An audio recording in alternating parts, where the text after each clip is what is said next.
Suddenly, my son became very concerned and brewed a natural herbal remedy for me because my blood pressure was sky high.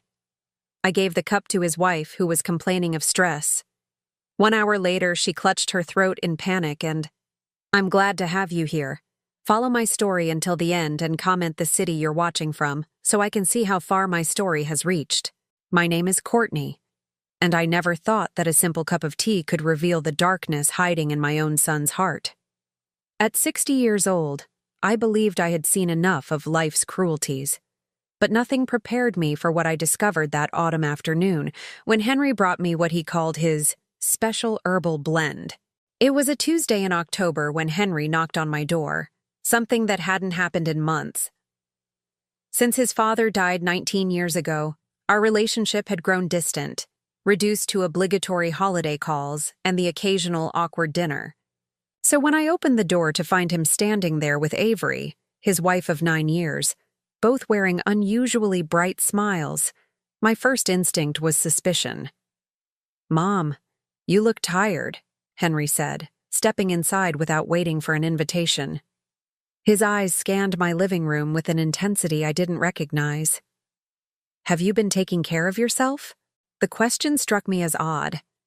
Henry was 37 years old, a man who had barely shown concern for my well-being since his teenage years.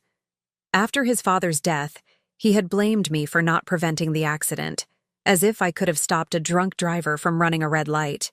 The guilt I carried was already overwhelming without my own son's accusations. "I'm fine, Henry," I replied, closing the door behind them. "What brings you both here?" Avery shifted uncomfortably beside him, her usual confident demeanor replaced by something I couldn't quite identify. She avoided making eye contact with me, instead focusing on the family photos lining my mantelpiece. Her auburn hair was pulled back severely, and her hands trembled slightly as she clutched her purse. "We've been talking," Henry continued, settling himself on my velvet green sofa as if he owned the place. "Avery and I think you need more support. You're not getting any younger and living alone in this big house. Well, it's not safe."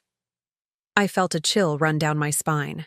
Just 2 months ago, I had received a call that changed everything. My brother Robert, the only family member who had ever truly understood me, had died suddenly of a heart attack. He left me his entire estate, including a beautiful property at Lake Tahoe and $350,000 in savings. It was a generous inheritance that provided security I had never known, but it also seemed to have awakened an interest in my welfare that had been dormant for years. "I manage perfectly well," I said, moving to the kitchen to put some distance between us. The familiar ritual of making coffee usually calmed my nerves, but today my hands shook as I measured the grounds. Henry followed me, his footsteps heavy on the hardwood floor. "That's exactly what I'm talking about, Mom. Look at you. You're clearly stressed. Your blood pressure must be through the roof." He was right about the stress, though not for the reasons he imagined. Since Robert's death, I had been struggling with grief and the sudden weight of financial decisions I had never needed to make. Robert had always been my confidant, the one person who called just to check how I was feeling. His absence left a void that felt impossible to fill. "I brought something that might help," Henry said, reaching into a canvas bag I hadn't noticed before. He pulled out a small mason jar filled with what looked like dried leaves and stems. "I've been studying herbal remedies lately. This is a special blend that's supposed to be excellent for circulation and calming the nerves." I stared at the jar, my mind racing. Henry had never shown any interest in natural medicine or healing arts. In fact, he had always mocked my own fascination with herbal teas and home remedies, calling them hippie nonsense whenever I tried to suggest alternatives to conventional medicine. "Where did you learn about this?" I asked, trying to keep my voice neutral. "Online research," he replied quickly, too quickly. "There are amazing resources now about traditional healing methods. This particular combination has been used for centuries to help with stress and blood pressure issues." As he spoke, I noticed Avery standing in the doorway between the kitchen and living room. Her face was pale, and she kept glancing between Henry and me as if she wanted to say something but couldn't find the words. When our eyes met, she looked away immediately. "Let me brew some for you right now," Henry continued, already moving toward my stove. "You'll feel so much better, I promise." The urgency in his voice unsettled me. This wasn't the casual suggestion of a caring son. It was something else entirely. I watched as he filled my kettle with water, his movements precise and practiced, as if he had done this before. "Henry, I appreciate the thought, but I already had coffee and—" "Mom, please." He turned to face me, his expression suddenly serious. "I know we haven't been as close as we should be since Dad died. I know I've been a disappointment as a son, but I want to change that. I want to take better care of you." The words hit me unexpectedly. I had longed for years to hear my son acknowledge our fractured relationship, to show some desire to rebuild what we had lost. Maybe I was being paranoid. Maybe this was genuinely his attempt to reconnect. "Avery's been encouraging me to reach out more," he added, glancing toward his wife. "Haven't you, honey?" Avery nodded stiffly, but something in her expression made me pause. She looked almost frightened. Her hands continued to tremble, and a thin sheen of sweat had appeared on her forehead despite the cool October air flowing through my kitchen window. The kettle began to whistle, and Henry moved quickly to remove it from the heat. He measured the herbal mixture into my favorite blue porcelain teacup, the one that had belonged to my grandmother. Watching him handle something so precious to me felt wrong somehow, as if he were defiling a sacred object. "This needs to steep for exactly 7 minutes," he said, pouring the hot water over the herbs. The liquid immediately turned a muddy brown color, and an unfamiliar bitter scent filled the air. The timing is crucial for maximum effectiveness. 7 minutes. Such a specific requirement for someone who claimed to have learned about herbal remedies through casual online research. I found myself studying his face, looking for any sign of deception, but Henry had always been good at hiding his true thoughts. "I don't know," I said slowly. "The smell is quite strong. Maybe I should start with something milder." "Nonsense," Henry replied, stirring the mixture with one of my silver spoons. "Strong medicine requires strong ingredients. Trust me, Mom." "Have I ever steered you wrong?" The irony of the question wasn't lost on me. Henry had made countless decisions throughout his adult life that had caused pain and disappointment. His sudden concern for my health felt manufactured, rehearsed even. Avery suddenly spoke up, her voice barely above a whisper. "Maybe Courtney would prefer regular tea today, Henry. This does smell quite intense." Henry's head snapped toward his wife, and for just a moment I saw something flash in his eyes that made my blood run cold. It was anger, pure and sharp, quickly masked by his practiced smile. "Avery's been dealing with some stress lately, too," he said, his tone deliberately casual. "Work has been overwhelming for her. Maybe she could benefit from this as well." I looked at Avery more closely. She did appear stressed, but not in the way Henry suggested. This wasn't the exhaustion of a busy teacher dealing with difficult students. This was the tension of someone carrying a terrible secret. "Oh, I couldn't," Avery said quickly. "I'm sure Courtney needs it more than I do." "Nonsense," I heard myself saying, though I wasn't sure why. "If you're both concerned about stress, there's certainly enough for 2 cups. I reached for another teacup, one of the matching blue porcelain set, and began to pour half of the steaming liquid from my cup into hers. Henry moved as if to stop me, then caught himself. "Actually, Mom, the dosage is calibrated for 1 person," he said. "If you split it, neither of you will get the full benefit." "Then let Avery have it," I replied, handing her the cup. "I can try it another time when you bring more." Avery's hands shook violently as she accepted the cup, and I noticed tears forming in the corners of her eyes. "Thank you," she whispered, though her voice carried no gratitude. Henry watched his wife with an expression I couldn't read. There was anticipation there, and something else that looked disturbingly like scientific curiosity. "Go ahead, honey," he encouraged. "It should still be warm enough." Avery lifted the cup to her lips, hesitated for just a moment, then took a small sip. Almost immediately, her face contorted with disgust. "It's extremely bitter," she said, setting the cup down quickly. "Effective medicine often is," Henry replied. "Try a larger sip. You need enough to make a difference." I watched this exchange with growing unease. Something about the way Henry was watching his wife, the intensity of his focus on her reaction, felt predatory. Avery took another sip, larger this time, and swallowed with visible effort. For a moment, nothing happened. Then her eyes widened with what looked like panic. "I feel," she began, then stopped, pressing her hand to her throat. "What is it?" I asked, moving toward her. "My throat," she gasped. "It feels tight, and my stomach." She doubled over slightly, her free hand clutching her abdomen. Henry jumped up from his chair, but instead of rushing to help his wife, he moved to the sink and began washing the jar that had contained the herbs. "It's probably just the strong taste," he said without turning around. "Some people have sensitive palates." Avery's breathing became labored, and beads of sweat broke out across her forehead. "Henry?" she called out, her voice strained.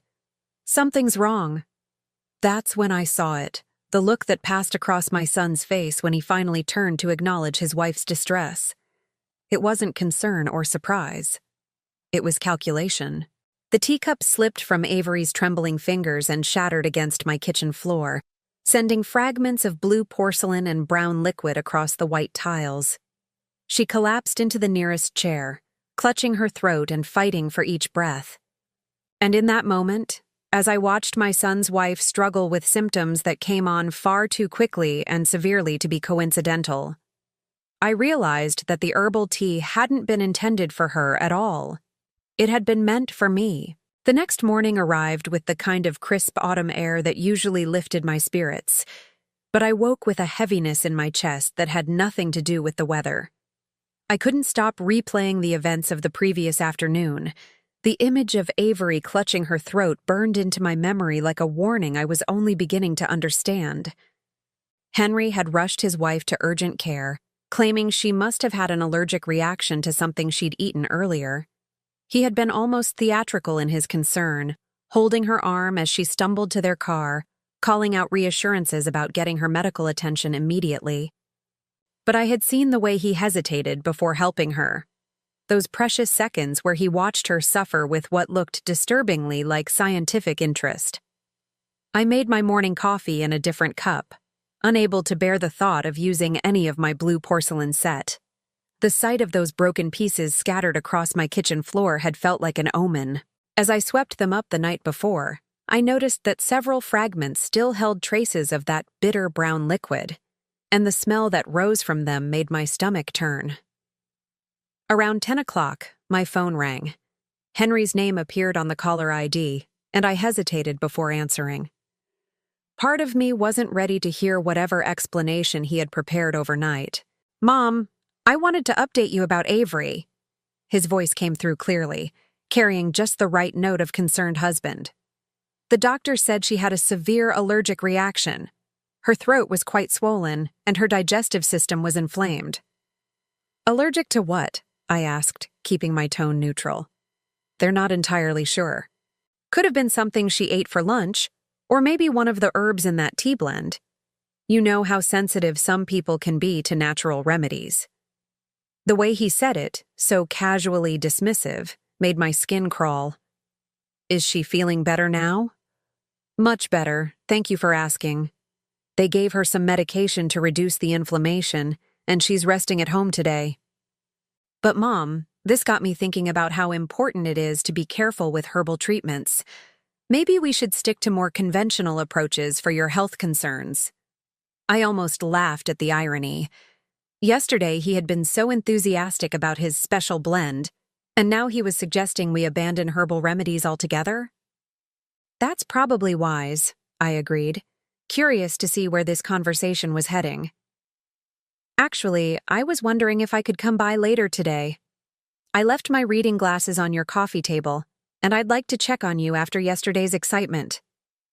I hadn't noticed any reading glasses, but I agreed to the visit. After hanging up, I walked through my house more carefully than I had in years, looking for anything that seemed out of place or unfamiliar. In my kitchen, I examined every jar and container, making sure nothing had been added or removed without my knowledge. It was then that I noticed something odd about my spice cabinet. The dried herbs I kept for cooking were arranged differently than I remembered. Small details, but after 40 years of maintaining the same household routines, these differences stood out. My oregano jar was in front of the basil instead of behind it. The cinnamon sticks were on the wrong shelf entirely. Someone had been going through my herbs, and I was fairly certain it hadn't been Avery. When Henry arrived that afternoon, he came bearing gifts, a bouquet of grocery store flowers, and a small paper bag from the health food store downtown. "I felt terrible about yesterday," he said, handing me the flowers with a smile that didn't quite reach his eyes. "I brought you some chamomile tea instead. Much milder and safer for someone with your blood pressure concerns." I accepted the flowers but eyed the paper bag with suspicion. "How do you know about my blood pressure?" Henry paused in the middle of removing his jacket. "You mentioned it yesterday, remember? You said you've been feeling stressed since Uncle Robert died." I hadn't mentioned my blood pressure at all, but I decided not to correct him. Instead, I invited him to sit down and made us both coffee with my regular, familiar grounds. As I prepared the drinks, I watched him in my peripheral vision. He was studying my living room with the same intensity as the day before, his gaze lingering on particular items with an expression I was beginning to recognize as acquisitive. "You know, Mom, this house is really too big for one person," he said, settling into my late husband's favorite armchair. "Have you thought about downsizing? Maybe moving into one of those nice senior living communities?" The suggestion hit me like cold water. "I'm 60 years old, Henry, not 90, and I love this house. Your father and I built our entire life here." Of course," he said quickly, holding up his hands in a gesture of surrender. "I just worry about you rattling around in all this space, and the maintenance costs must be enormous." Actually, thanks to Robert's inheritance, money was no longer a concern for me. The $350,000 he had left me, combined with the valuable Lake Tahoe property, meant I could live comfortably for the rest of my life without worrying about expenses. But something told me that sharing this information with Henry would be unwise. "I managed just fine," I replied, handing him his coffee. "I'm sure you do. But still, if you ever decide to sell, the real estate market is very strong right now. A house like this in this neighborhood could easily bring in $400,000, maybe more. $400,000. I watched my son's face as he said it, noting the way his eyes lit up slightly when discussing the potential value of my home. Combined with Robert's inheritance, I represented over $750,000 in potential wealth. The realization made my hands tremble slightly as I lifted my coffee cup. "Have you given any thought to updating your will?" Henry continued, his tone carefully casual. "I know it's not a pleasant subject, but Dad's been gone for almost 20 years now. Your circumstances have changed significantly." There it was. The real reason for these sudden visits, the manufactured concern about my health, the interest in my living situation. Henry wasn't worried about my well-being. He was worried about his inheritance. "What makes you think I haven't updated it already?" I asked. Henry's coffee cup froze halfway to his mouth. "Have you?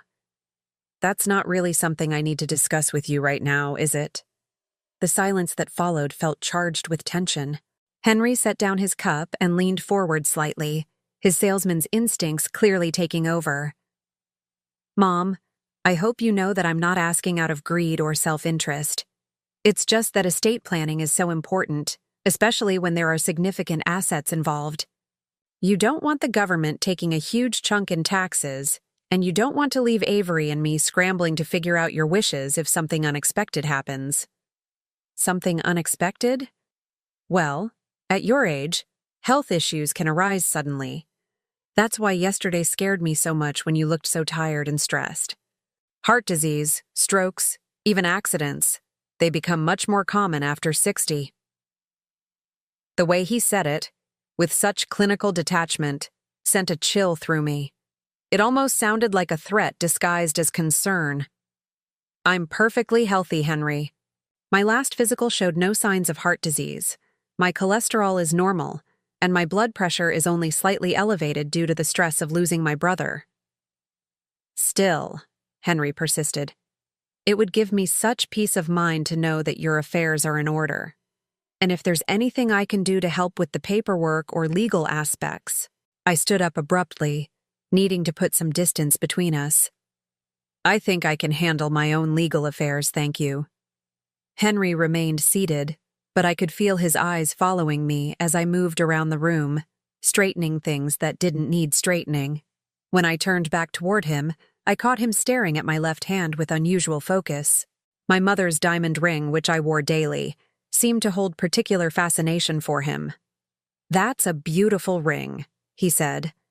I remember Dad mentioning that it was quite valuable. It was my mother's engagement ring. She wanted me to have it. And will you pass it on to Avery someday?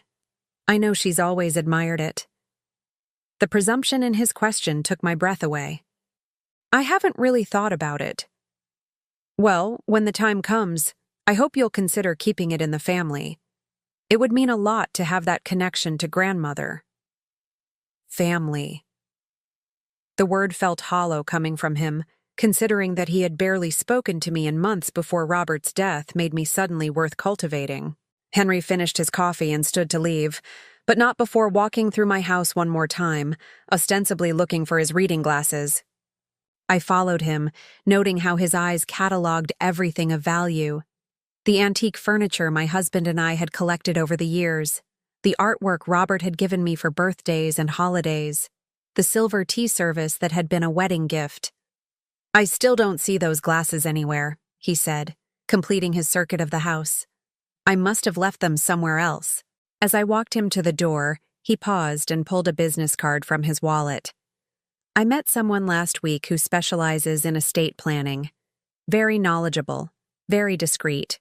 If you ever want to review your options, give him a call. I took the card without looking at it. Thank you. And Mom, maybe we should get together more regularly. Weekly visits, perhaps? I feel like I've missed so much of your life lately. After he left, I sat in my living room and really examined the business card he had given me. It wasn't for an estate planning attorney as he had claimed. It was for a company that specialized in buying homes quickly for cash, particularly from elderly sellers who needed to liquidate assets fast. I walked to my computer and, for the first time in years, began researching something that had never occurred to me before. The effects of certain herbs on elderly people, particularly those with high blood pressure. What I found made my blood run cold. The combination of herbs Henry had brought yesterday, when consumed in sufficient quantities, could indeed cause throat swelling and digestive distress in the short term.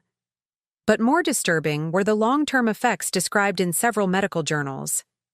Regular consumption could lead to gradual liver damage, kidney problems, and cardiac irregularities, all conditions that might appear to be natural age-related decline in a 60-year-old woman. More chilling still was a forum discussion I found where someone had asked about the therapeutic dosage of this exact herbal combination for an elderly relative with hypertension. The user's handle was Henry B. 1987. 1987, the year my son was born. I printed out the forum discussion with hands that wouldn't stop shaking. The date stamp showed it had been posted 3 weeks ago, shortly after Robert's death had been announced in the local newspaper. 3 weeks ago, Henry had started planning my death.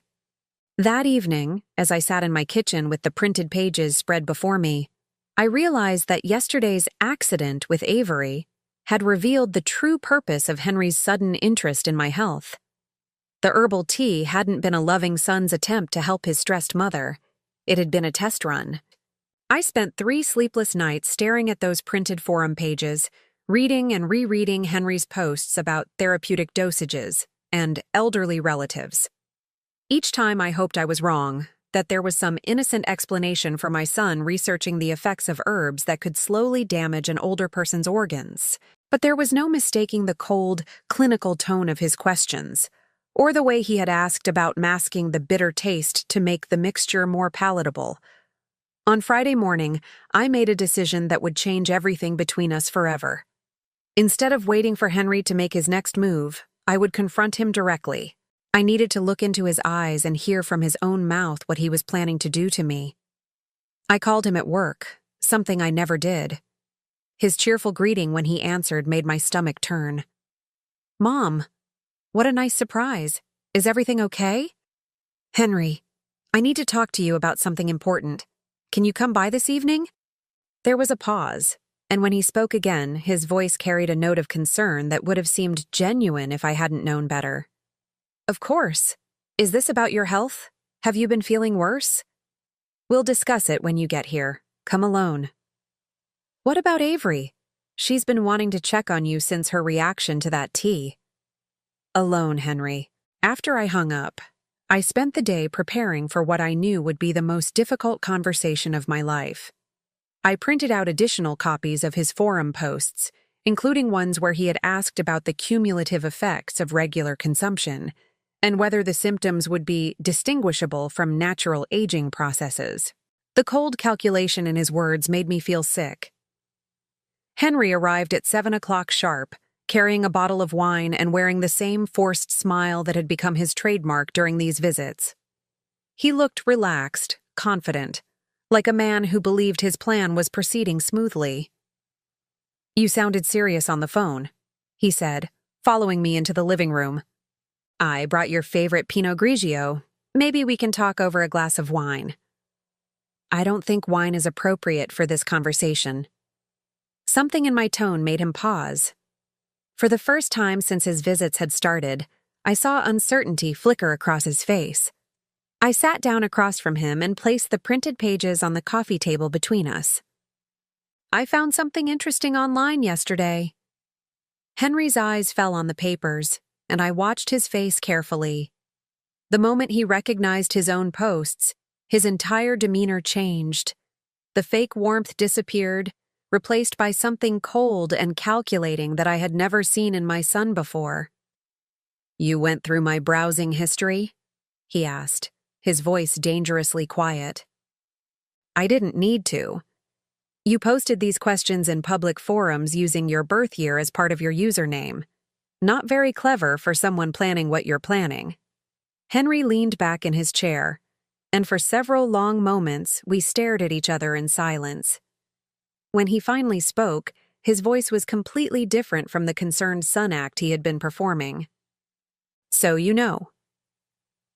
I know that you've been researching ways to slowly harm elderly people using herbal preparations. I know that you brought me a tea blend specifically designed to cause organ damage over time. I know that when Avery accidentally drank it instead of me, you watched her suffer to see how effective it would be." Henry picked up one of the printed pages and scanned it casually, as if we were discussing a recipe rather than attempted murder. "You make it sound so sinister. I was researching natural health remedies for age-related conditions." "Don't lie to me anymore, Henry. I've read every post.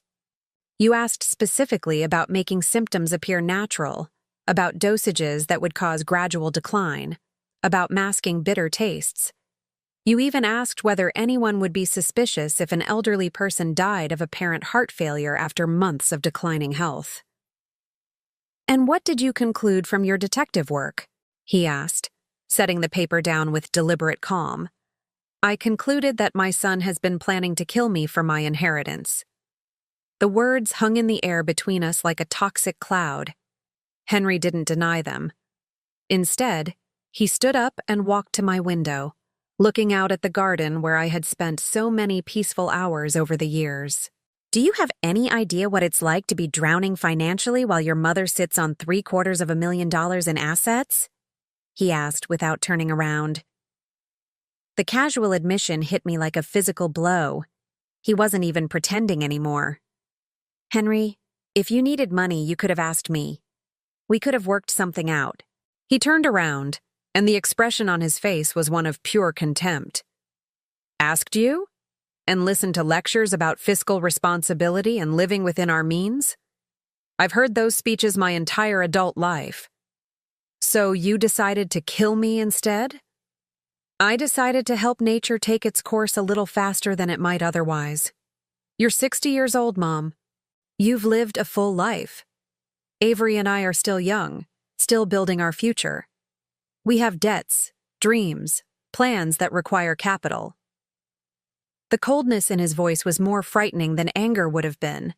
This wasn't a moment of desperate passion or temporary insanity.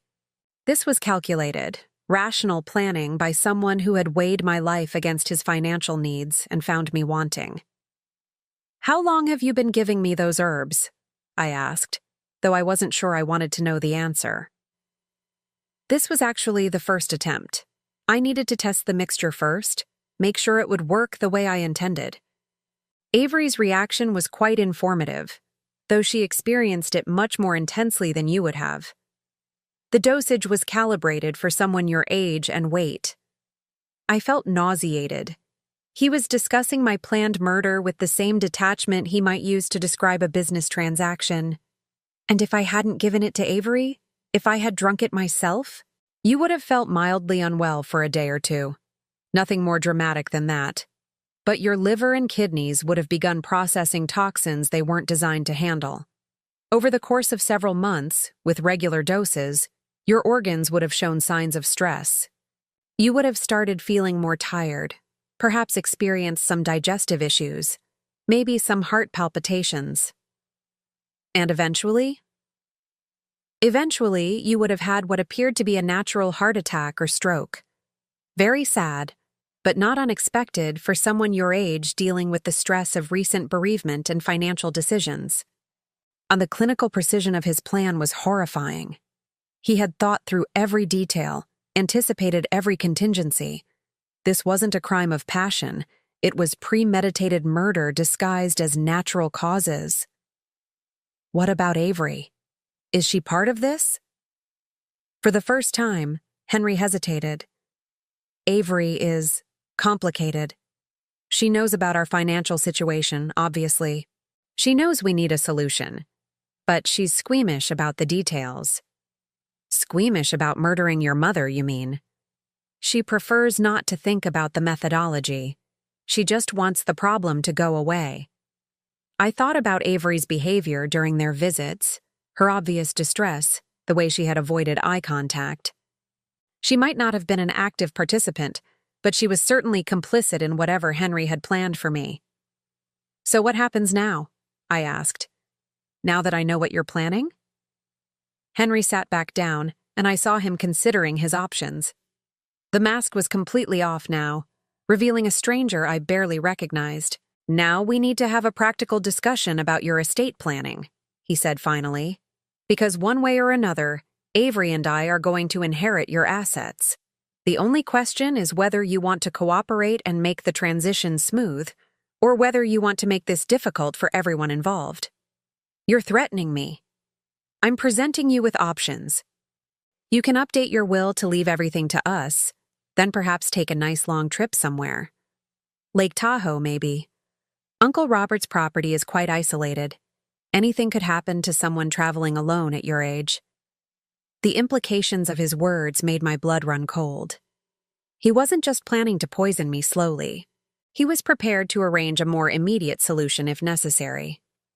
And if I refuse? Henry's smile was the most chilling thing I had ever seen. Then we go back to the original plan. You've already been exposed to the herbal preparation once when Avery spilled that tea. There are traces of it in your system now. If you were to have another accident, perhaps slip and fall, hit your head, the autopsy would show elevated levels of certain compounds that could have contributed to dizziness or disorientation. Very tragic, but explainable. I realized with crystal clarity that my son was a sociopath. The Henry that I thought I knew, the boy I had raised and loved despite our difficulties, had either never existed or had been consumed by greed and selfishness so complete that he could calmly discuss murdering his own mother. "You're insane," I whispered. "I'm practical. and I'm tired of waiting for you to die naturally while Avery and I struggle to make ends meet. You have money you don't need, sitting in accounts gathering dust while we work ourselves to death, trying to pay off credit cards and student loans. I earned that money through 40 years of careful saving and hard work. Robert left it to me because he knew I would use it responsibly. And what's responsible about hoarding wealth while your own son suffers financially? You live alone in a house worth $400,000. You have more money in the bank than most people see in a lifetime. Meanwhile, Avery and I are drowning in debt, living paycheck to paycheck, unable to even think about having children because we can't afford them. The self-pity in his voice was almost as disgusting as the calculated cruelty. He genuinely believed that he was the victim in this situation. So you decided I don't deserve to live? I decided that your death would serve a greater purpose than your continued existence. You've already lived most of your life. We're just getting started with ours. I looked at this stranger wearing my son's face and felt something inside me break completely. The last thread of maternal love, the final hope that somehow we could repair our relationship, snapped under the weight of his words. "Get out of my house," I said quietly. "I'm afraid that's not how this works anymore, Mom. We're past the point where you can just dismiss me and pretend this conversation never happened. You know too much now, and I know that you know. That changes the timeline considerably." "What do you mean?" Henry reached into his jacket pocket and pulled out a small vial of clear liquid. "I brought a backup plan tonight, just in case our conversation didn't go the way I hoped. This is a concentrated version of the herbal preparation, dissolved in a tasteless solution that can be added to any beverage." My heart started racing as I realized what he was suggesting. "You're going to force me to drink that?" "I'm going to give you one last chance to cooperate. Sign over power of attorney to me tonight, and you can spend your remaining time in a nice care facility where you'll be comfortable and well looked after. Refuse, and I'll add this to your coffee, and by morning you'll be experiencing symptoms severe enough to require hospitalization." "You would really do this? To your own mother? To secure my future and Avery's future? Absolutely." I stared at the vial in his hand, understanding that I was facing a life or death decision. My son, the child I had carried and birthed and loved despite all our problems, was prepared to murder me for money. But he had made one crucial mistake in his planning. He had underestimated the woman who had raised him, who had survived his father's death and 20 years of struggling to make ends meet as a single mother. He thought of me as a weak, elderly victim who would simply submit to his threats. He was about to learn how wrong he was. The transformation of my son from loving family member to calculating captor happened so gradually that I almost missed it. After our confrontation that Friday evening, Henry didn't leave as I had demanded. Instead, he made himself comfortable in my living room and began making phone calls. "Avery, honey, I'm going to stay at Mom's tonight," he said into his phone, his voice carrying the same false warmth he had used with me for weeks. "She's had a bit of an episode, and I think she needs supervision." An episode. As if my discovery of his murder plot was a sign of mental decline rather than justified horror at my son's intentions.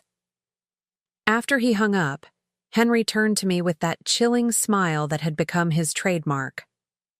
"I've been thinking about what you said earlier, about wanting me to leave. Unfortunately, that's not really an option anymore. You see, now that you know about my research and my plans, I can't risk you doing something impulsive like calling the police or changing your will out of spite. This is my house, Henry. You can't just decide to move in. Actually, I can, and I'm not moving in permanently, just until we get your affairs sorted out properly. Think of it as a temporary arrangement while we transition your estate planning to something more appropriate for someone in your condition." "What condition? There's nothing wrong with me. Isn't there?" He pulled out his phone and showed me a note-taking app. "Let's see. Today, you accused your loving son of trying to poison you based on some internet posts you misunderstood. You became agitated and paranoid, making wild accusations about murder plots. You refused to listen to reason and demanded that I leave your house despite your obvious need for care and supervision.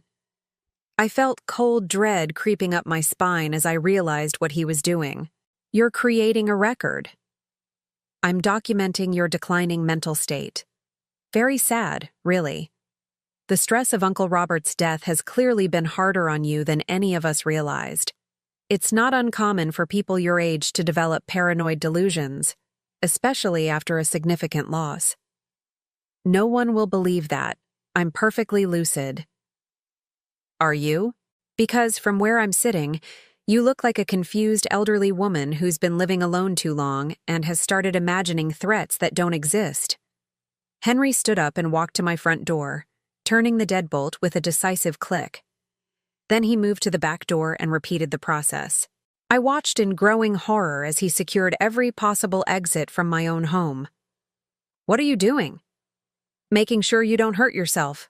People with paranoid delusions sometimes make poor decisions, like wandering outside at night or trying to contact authorities about imaginary crimes.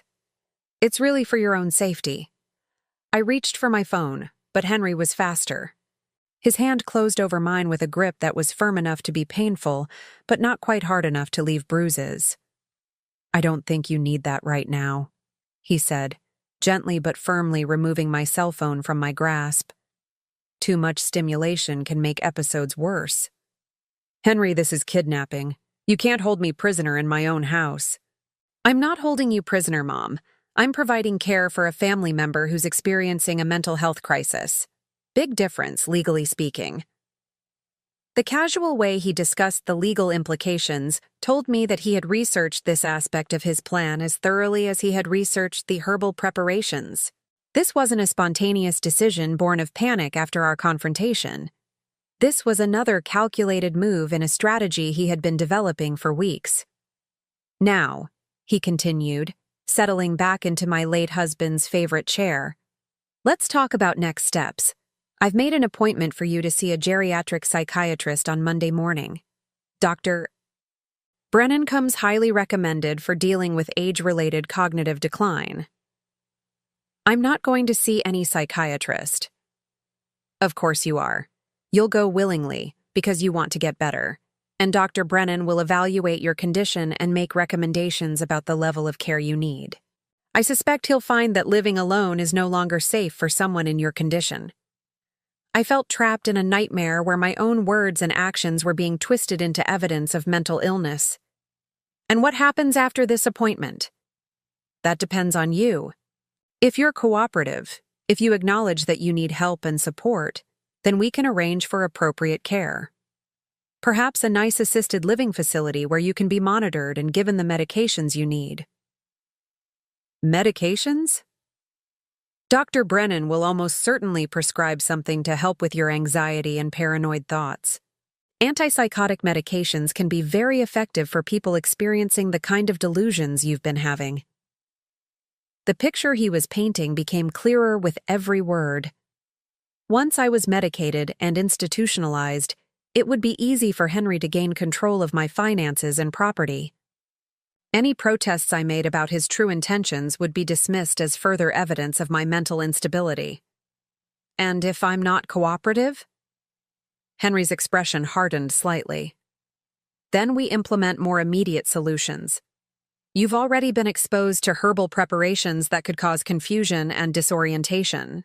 If you were to have an accident while in a compromised mental state, well, that would be a tragedy, but not entirely unexpected.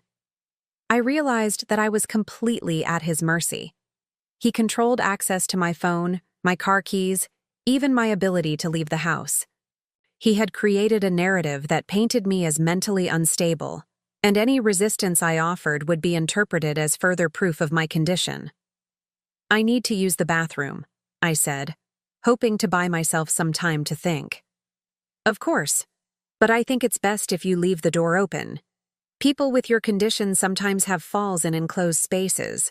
The humiliation of having my privacy stripped away was almost as devastating as the fear.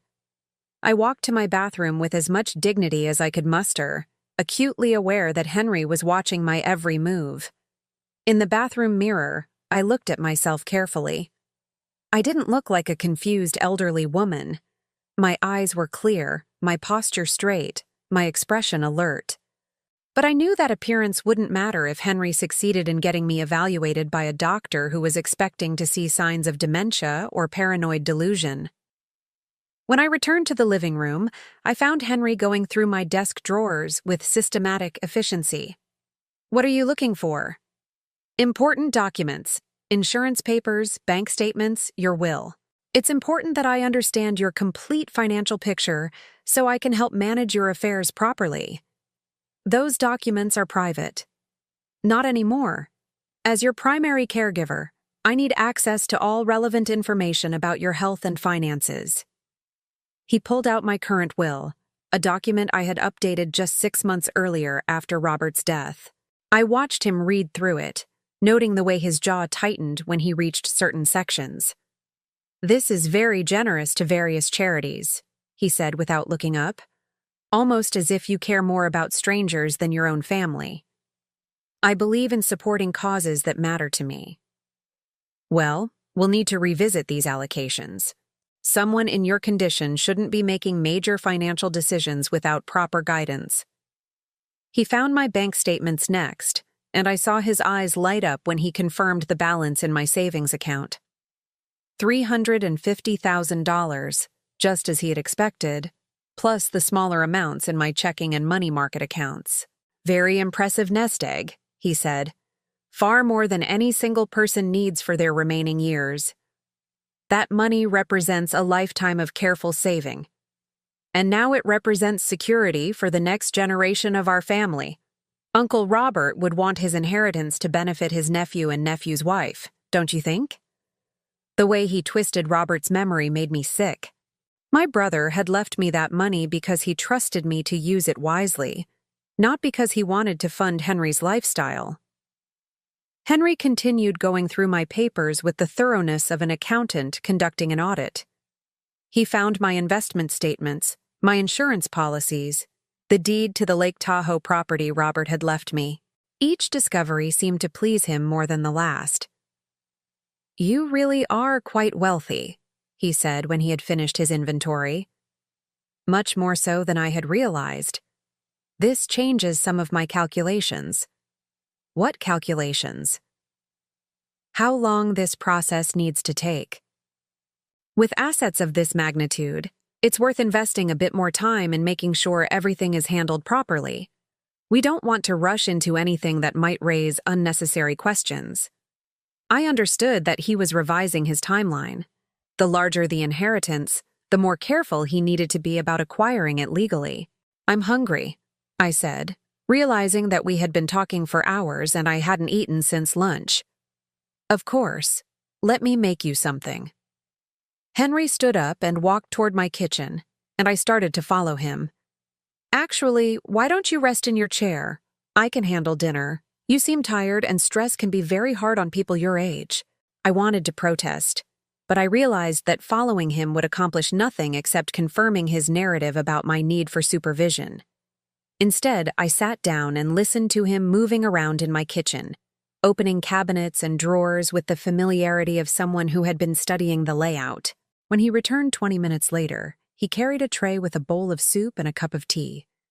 Both looked perfectly normal, but I found myself staring at them with suspicion. "It's just chicken soup from a can," Henry said, noticing my hesitation. "And chamomile tea from the box you keep in your pantry. Nothing exotic or unusual." "I'm not really hungry right now." "You need to eat, Mom. Proper nutrition is especially important for people dealing with the kind of stress you've been under." I took a small spoonful of soup and found that it tasted exactly as it should. The tea also seemed normal, with the mild, familiar flavor of chamomile and honey. But I couldn't shake the feeling that accepting anything from Henry was dangerous. "There," he said when I had managed to eat about half the soup. "Don't you feel better now?" Actually, I did feel different, but not in a way that made me feel better.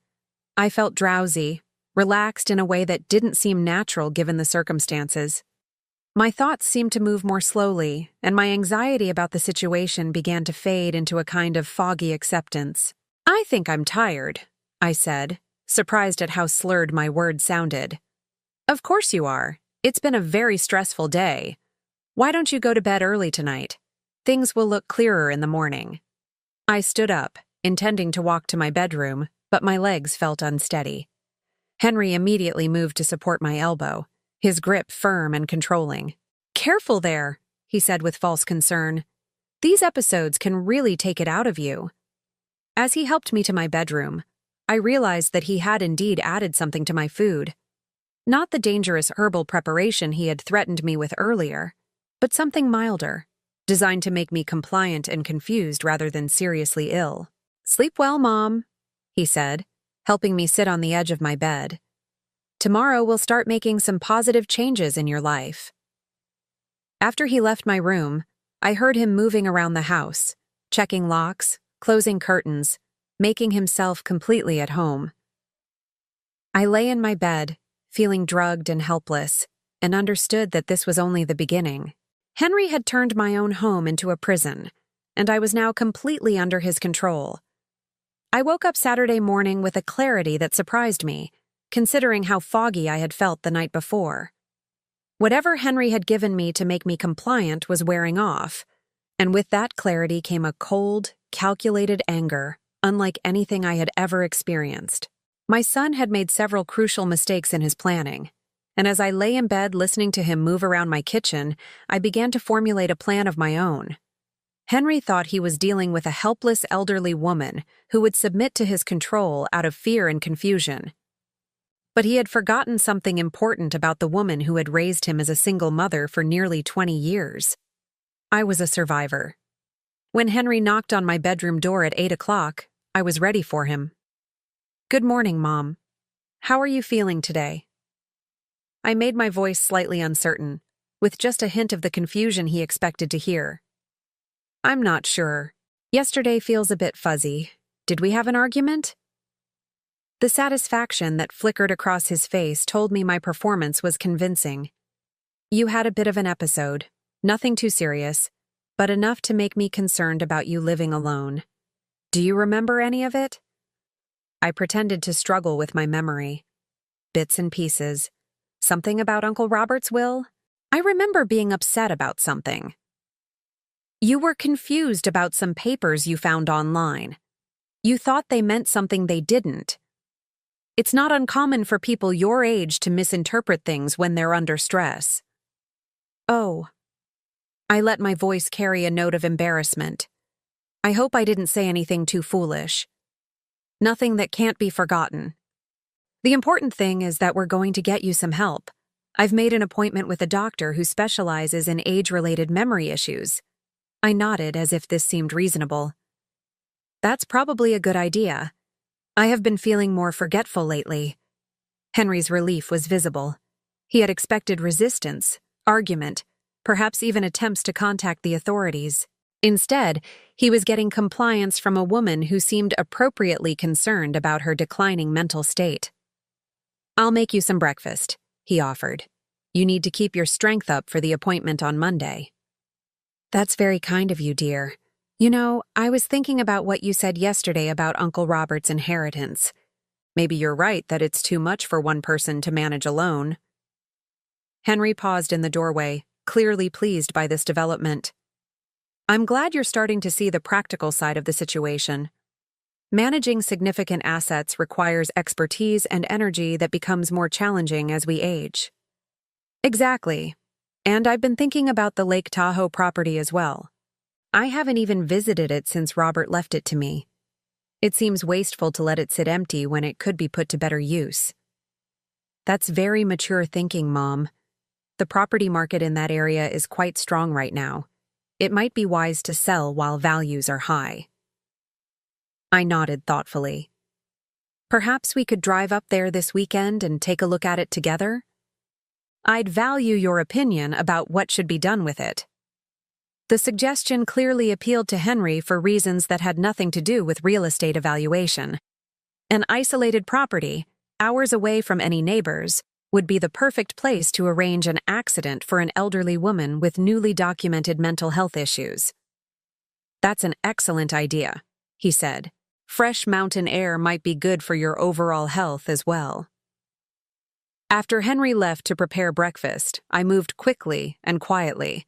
I had perhaps 10 minutes while he was occupied in the kitchen, and I needed to use that time effectively. First, I retrieved my spare cell phone from its hiding place in my bedroom closet. It was an old phone I kept for emergencies, and Henry didn't know it existed. I powered it on and quickly typed a text message to my neighbor Margaret, who lived 3 houses down and had been a friend for over 15 years. "Margaret, this is Courtney. I need your help. Henry is at my house and I'm in danger. Please don't call or come over. But if you don't hear from me by Sunday evening, call the police and tell them to check the Lake Tahoe property that belonged to my brother Robert. The address is 427 Pine Ridge Road." I sent the message and immediately powered down the phone, hiding it back in my closet just as I heard Henry's footsteps returning down the hallway. "Breakfast is ready," he announced cheerfully. "I made your favorite scrambled eggs with toast." I joined him in the kitchen, noting that he had already prepared my plate and poured my coffee. The eggs looked perfectly normal, but I had learned not to trust anything Henry gave me to consume. "This looks wonderful," I said, taking a small bite. The eggs tasted fine, but I made sure to eat slowly and leave most of the food untouched. "You're not very hungry this morning," Henry observed. "I think the stress has affected my appetite, but the coffee is perfect." I took several sips of coffee, noting that it also tasted normal. Either Henry was saving his chemical interventions for when he really needed them, or he was confident enough in his control that he didn't feel the need to drug me again. As we sat at my kitchen table, I studied my son's face carefully. The mask of concern was back in place, but I could see the calculation behind his eyes. He was already planning the trip to Lake Tahoe, thinking through the logistics of making my death appear accidental. "When would you like to drive up to the property?" I asked. "Today or tomorrow?" "Today might be better. The weather forecast shows rain tomorrow, which could make the mountain roads more dangerous." Dangerous. The word choice was deliberate, part of his narrative about the hazards facing elderly people who took unnecessary risks. "That sounds perfect. Should I pack an overnight bag? We could stay at the cabin and make a real vacation of it." Henry's eyes lit up. An overnight trip would give him even more opportunities to arrange an accident away from any potential witnesses. "I think that's a wonderful idea. The mountain air and change of scenery will be good for your mental state. I'll pack some of Uncle Robert's herbal tea collection. He left quite an extensive selection in the cabin, and I know you've developed an interest in natural remedies." For just a moment, Henry's confident expression faltered. The mention of herbal teas clearly made him uncomfortable, perhaps because it reminded him of how easily his original plan had been disrupted when Avery drank the mixture intended for me. "That's thoughtful," he said carefully. "But I think it's best if you avoid any unusual herbal preparations right now. Your system needs time to stabilize." "Of course, you're absolutely right. I'll stick to regular tea and coffee." As I spoke, I was already planning how to turn Henry's own methods against him. Robert had indeed left an extensive collection of medicinal herbs at the Lake Tahoe property, and unlike Henry's crude internet research, I had actually studied botanical medicine during my years as a young woman interested in natural healing. I knew which herbs could cause digestive distress without serious harm. I knew how to prepare tinctures that would induce temporary disorientation and weakness. Most importantly, I knew how to mask bitter tastes in ways that would make even suspicious people drink willingly. While Henry packed his overnight bag, I prepared my own supplies. Hidden among my usual toiletries and clothing, I included several small vials of concentrated herbal extracts that I had prepared years ago and kept for emergency situations. I also packed Robert's journal, which contained detailed notes about the medicinal plants growing wild around the Lake Tahoe property. My brother had been even more knowledgeable about botanical medicine than I was, and his journal was like having a pharmacist's reference guide for the local flora. "Are you ready to go?" Henry asked, appearing in my bedroom doorway with his bag and car keys. "Almost. I just want to make sure I have everything I might need." As I zipped up my overnight bag, I felt a calm determination settle over me. Henry thought he was taking me to an isolated location where he could kill me without witnesses or interference. What he didn't realize was that he was walking into a trap of my own design. The drive to Lake Tahoe took just over 2 hours, during which Henry kept up a steady stream of conversation designed to reinforce his narrative about my declining mental state. "Do you remember the last time you visited Uncle Robert's property?" he asked, as we wound through the mountain roads. "Not clearly. Everything from the past few months feels a bit hazy." "That's understandable. Grief and stress can really affect memory and cognitive function in people your age." People your age. He kept using that phrase, as if 60 years old meant I was 1 foot in the grave and incapable of independent thought or action. "I hope spending some time in Robert's space will help me feel more connected to his memory," I said. "I'm sure it will. And it will give us a chance to evaluate the property objectively and make some practical decisions about its future." When we arrived at the cabin, I felt a wave of emotion that had nothing to do with my current situation. Robert had loved this place, and it showed in every carefully maintained detail. The log cabin sat on a bluff overlooking the lake, surrounded by towering pine trees and wild herb gardens that he had cultivated over decades. "It's beautiful," Henry said, but I could hear the calculation in his voice as he evaluated the property's worth. "Robert spent 40 years making it perfect," I replied. "He always said this was the one place in the world where he felt truly at peace." We unloaded our bags and settled into the cabin. Henry immediately began exploring, ostensibly appreciating the rustic charm but actually checking sight lines, evaluating potential accident scenarios, and confirming the isolation that would make his plans easier to execute. "The nearest neighbor is over a mile away," he observed. "Very private." Yes, Robert valued his solitude. That evening, I cooked dinner using ingredients we had brought from town, making sure to prepare everything where Henry could watch me. I needed him to feel confident that I wasn't suspicious of his motives or planning any resistance to whatever he intended to do. After dinner, as the sun set over the lake, I suggested we have tea on the deck.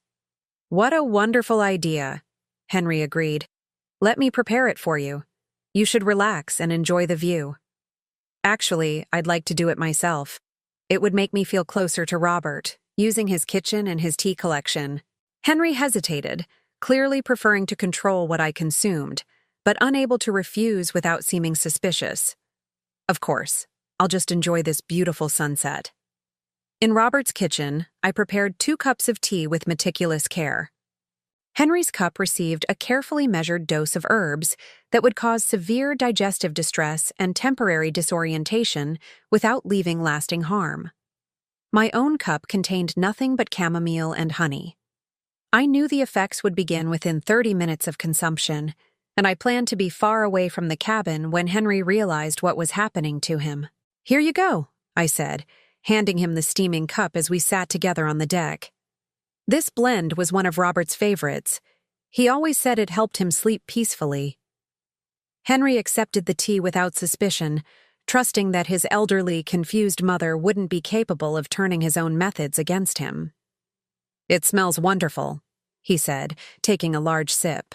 "Very soothing." I watched him drink, feeling no guilt whatsoever about what I was doing. Henry had planned to murder me for money, had held me prisoner in my own home, and had brought me to this isolated location specifically to arrange my death. Whatever discomfort he was about to experience was nothing compared to what he had planned for me. "I think I'll take a walk down to the lake," I said after he had finished most of his tea. "The evening air is so refreshing." "That's a good idea. Gentle exercise is excellent for your overall health."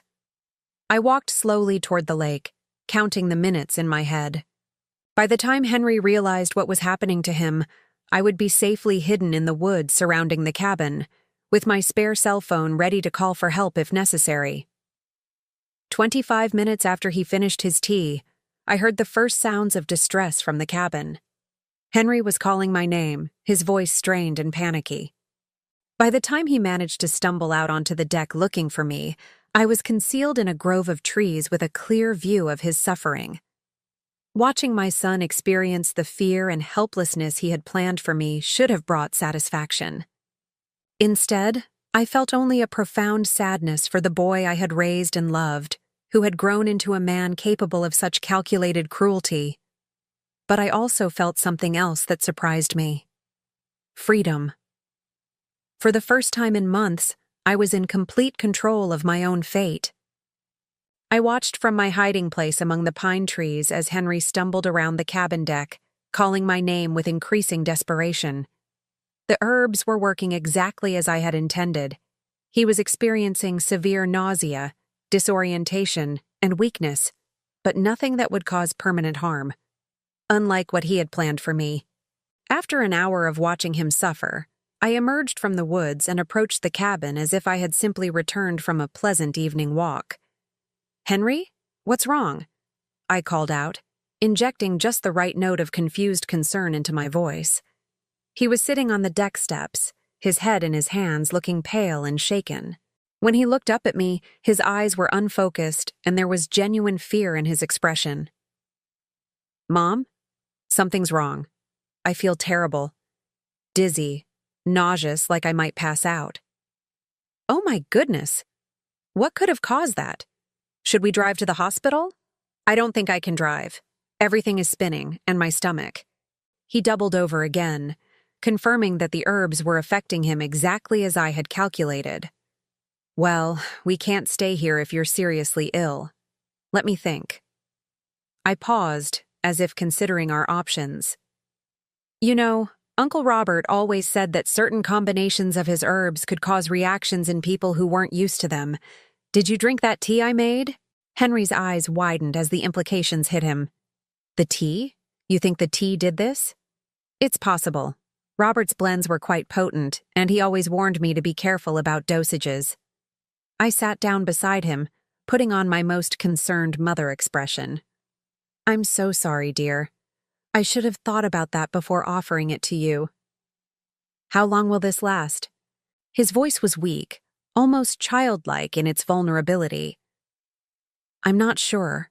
Robert never told me much about the specific effects or duration. But I think the best thing is for you to rest and let it work through your system naturally." As I spoke, I was calculating my next moves. Henry was incapacitated for at least several more hours, which gave me time to implement the rest of my plan.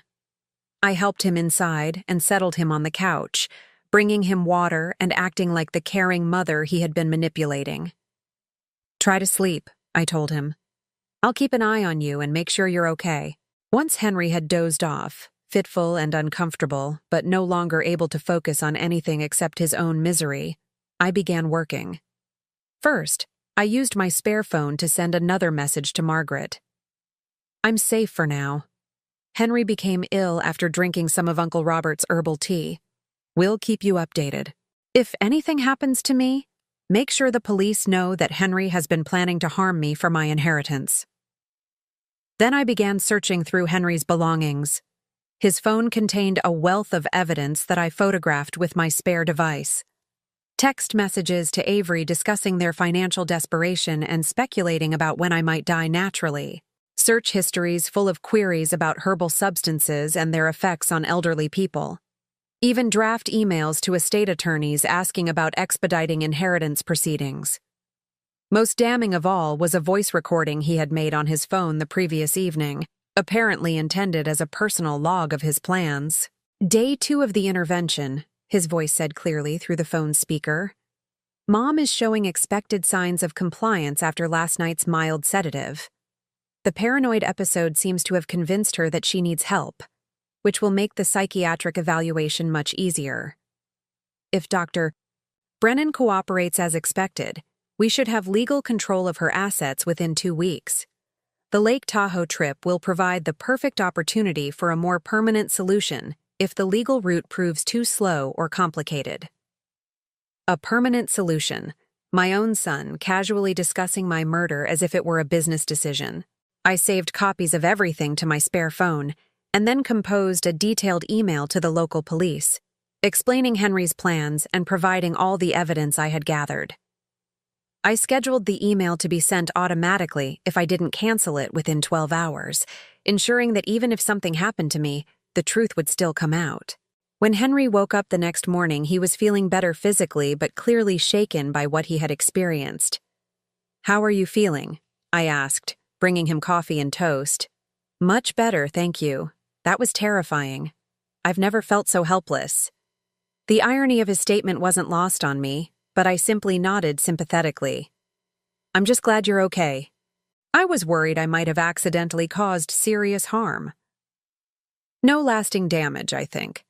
But it certainly gave me a new perspective on how dangerous these natural remedies can be if you don't know what you're doing. Yes, knowledge is so important when dealing with substances that can affect people's health and well-being. Henry looked at me sharply, as if something in my tone had alerted him to a deeper meaning in my words. "I think we should head home today," he said. "This trip didn't go quite as I had planned." "Of course, but first, I want to show you something." I led him to Robert's study, where my brother had kept his most important papers. I pulled out a thick folder and handed it to Henry. "Uncle Robert's will and estate documents. I thought you might be interested in seeing how he structured his inheritance to me." Henry opened the folder eagerly, scanning the legal language for details about the money and property I had received. As he read, his expression grew increasingly confused. "I don't understand," he said finally. "This says the inheritance is structured as a trust, with specific conditions for distribution." "That's right. Very specific conditions." "What conditions?" I smiled, feeling a deep satisfaction as I delivered the words I had been planning since the moment Henry revealed his true intentions. "The trust stipulates that if I die within 5 years of receiving the inheritance, or if there are any suspicious circumstances surrounding my death, the entire amount reverts to Robert's designated charities. Nothing goes to my heirs." Henry stared at me, the implications slowly sinking in. "But that would mean that killing me would gain you absolutely nothing. In fact, it would ensure that you never receive a penny of Uncle Robert's money." I watched the color drain from his face as he realized that his elaborate plan had been doomed from the beginning. "Furthermore," I continued, "Robert included a specific clause about attempts to coerce or harm me in order to access the inheritance. Any evidence of such attempts automatically triggers the reversion to charity, regardless of whether I live or die." "You knew," he whispered. "You've known all along." "I've known since yesterday morning, when I found your internet posts and realized what you were planning. The trust documents were in my safe deposit box, and I reviewed them before agreeing to this trip." Henry sank into Robert's desk chair, his grand plan crumbling around him. "So everything I've done has been pointless, worse than pointless. You've created a detailed record of attempted elder abuse and planned murder, all for an inheritance you could never have accessed through violence." I pulled out my spare phone and showed him the evidence I had gathered. "I have recordings, photographs, text messages, and your own voice memo describing your plans for a permanent solution to your financial problems. What are you going to do with that?" "That depends entirely on you." I sat down across from him, looking into the face of the stranger my son had become. "You have 2 choices, Henry. You can disappear from my life completely and permanently, or you can face the legal consequences of what you've attempted to do." "What do you mean, disappear?" "I mean you pack your things, you leave my house, and you never contact me again. No phone calls, no visits, no attempts to reconcile. You accept that you are no longer my son, and I am no longer your mother." "And if I choose the legal route?" "Then I turn over all this evidence to the police, along with testimony from your wife about your financial desperation and planning sessions. You'll face charges for attempted poisoning, elder abuse, kidnapping, and conspiracy to commit murder." Henry was quiet for several long minutes, processing his options. Finally, he looked up at me with something that might have been respect. "You planned this perfectly. I learned from an expert. You taught me a great deal about manipulation and long-term planning over the past few weeks." And there's really no way for me to inherit anything from you? None whatsoever. Robert made sure of that. He saw something in you years ago that I was too blind to recognize. That's why he structured the trust the way he did. Uncle Robert never liked me. Uncle Robert saw through you. He knew that if something happened to me, you would be the most likely suspect. So he made it financially pointless for you to harm me. Henry stood up slowly, moving like a man who had aged decades in the space of a single conversation. What about Avery? What about her? Will you tell her what I planned? That's between you and your conscience. But I will say this. She deserves to know who she married before she wastes any more of her life with you. We drove back to Sacramento in complete silence. When we arrived at my house, Henry collected his belongings without a word and loaded them into his car. As he prepared to leave, he turned back to me one final time. I really needed that money, Mom. Avery and I are drowning in debt, and I couldn't see any other solution.